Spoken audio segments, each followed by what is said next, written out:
ये straight of Hormuz का ऊपर से मंजर है और ये खौफनाक एरियल मनाजिर जो कैप्चर हुए हैं बिल्कुल गोस्ट शिप्स की तरह लगते हैं। टैंकर्स एक जगह जमे हुए हैं, कार्गो वेसल्स मुश्किल से हरकत कर रहे हैं। एक ऐसा रास्ते का वाटरवे जो दुनिया का 1/4 तेल की मुंतकिली करता है, अचानक गैर मामूली तौर पर सुनसान नजर आ रहा है। यह स्ट्रेट ऑफ हॉर्मुज है जो ईरान और अमेरिका के दरमियान जियोपॉलिटिकल कशीदगी की जद में है। थर्सडे को ड्रोन फुटेज में दिखाया गया कि स्ट्रेट ऑफ हॉर्मुज में जहाज लंगर अंदाज है, जबकि ईरान ने इस रास्ते पर पाबंदियां लगाई हुई है और अमेरिका ने ईरानियन पोर्ट्स का ब्लॉकेड जारी रखा हुआ है। ऊपर से यह मनाजिर हैरानकुन है। दर्जनों जहाज गैर यकीनी सूरत हाल में लटके हुए हैं, हिदायत, इजाजत या दुनिया के इस हसास तरीन समंदरी रास्ते से महफूज गुजरने का इंतजार कर रहे हैं। ईरानियन स्टेट टेलीविजन का कहना है कि तेहरान ने बुध से अब तक तकरीबन 30 जहाजों को गुजरने की इजाजत दी है।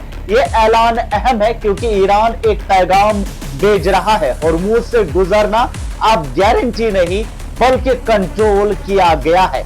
नई दिल्ली में ब्रिक्स समिट के दौरान बात करते हुए Iranian foreign minister Abbas Araghchi ने कहा कि स्ट्रेट तिजारती जहाजों के लिए खुला है, बशर्ते कि जहाज ईरानियन नेवल फोर्सेस के साथ ताउन करे। अब्बास अरागची ने कहा, जैसा कि आप सब ने देखा, मेरे मुल्क पर 1 साल से कम अरसे में 2 बार अमेरिका और इसराइल ने शदीद और गैर कानूनी हमला किया है। मेरे लोगों पर हमलों को झूठे दावे करके सही करार दिया गया, जो कि IAEA और खुद अमेरिका की अपनी इंटेलिजेंस रिपोर्ट के खिलाफ है। सच तो यह है कि ईरान दूसरे आजाद ममालिक की तरह गैर कानूनी तौसी पसंदी और जंग पसंदी का निशाना बना है। ये बदसूरत चीजें हैं जिनकी आज की दुनिया में कोई जगह नहीं। उन्होंने मजीद कहा कि रीजनल इंस्टेबिलिटी सबके लिए नुकसानदेह है। ईरानियन अवाम ने हिम्मत से सामना किया है और वो कभी पीछे नहीं हटेंगे। उन्होंने कहा कि ईरान दबाव में और भी मजबूत होकर उभरता है। हम लड़ने के लिए भी तैयार हैं और डिप्लोमेसी के लिए भी, लेकिन हम दबाव या धमकी के आगे नहीं झुकेंगे। अरागची ने ब्रिक्स को एक नए ग्लोबल ऑर्डर की अलामत करार दिया है, जहां ग्लोबल साउथ मुस्तकबिल का सरमार है। उन्होंने कहा कि अमेरिका जैसे पुराने ताकतवर ममालिक अब जवाल पजीर है और दुनिया पर अपना पुराना रोब जमाने की नाकाम कोशिश कर रहे हैं। दूसरी तरफ का मौकफ अगर हम देखें, दूसरी तरफ अमेरिका का मौकफ सख्त है।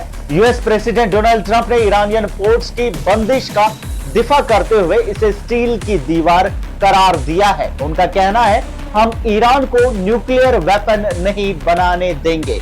ब्लॉकेड यकीनी तौर पे काम कर रहा है। नेवी ने जबरदस्त काम किया है। ये एक फौलादी दीवार की तरह है, कोई नहीं गुजर सकता। ईरानियंस को कुछ नहीं मिल रहा, वो बिजनेस से बाहर हो गए हैं। ये तसादुम उस वक्त मजीद शिद्दत इख्तियार कर गया जब 28 फरवरी को अमेरिका और इसराइल ने ईरान पर हमले किए, जिसमें ईरान के supreme leader Ayatollah Syed Ali Khamenei को शहीद किया गया। उनके बेटे आयतुल्लाह सईद मुज्तबा खामनई को उनका जानिशीन मुकर्रर किया गया। 8 अप्रैल को एक आर्जी सीजफायर का ऐलान हुआ था और इस्लामाबाद में मुज़ाकरात भी हुए, लेकिन वो बिना किसी नतीजे के खत्म हो गए। स्ट्रेट ऑफ हॉर्मुज सिर्फ एक रास्ता नहीं बल्कि दुनिया की एनर्जी का चोक पॉइंट है। जब यहाँ जहाज रुकते हैं तो दुनिया भर की मार्केट्स मुतासिर होती है, तेल की कीमतें बढ़ती है और इंश्योरेंस प्रीमियम्स ऊपर जाते हैं। अगर ये सूरत हाल मजीद खराब हुई तो ये सिर्फ एक इलाकाई मसला नहीं रहेगा बल्कि पूरी दुनिया की मईशत को अपनी लपेट में ले लेगा। ये गोस्ट शिप्स शायद एक बड़े बहरान की पहली झलक है। आपकी क्या राय है? कमेंट्स में हमें जरूर बताएं। मजीद न्यूज अपडेट्स आप तक पहुंचाते रहेंगे। फिलहाल के लिए इतना ही, शुक्रिया।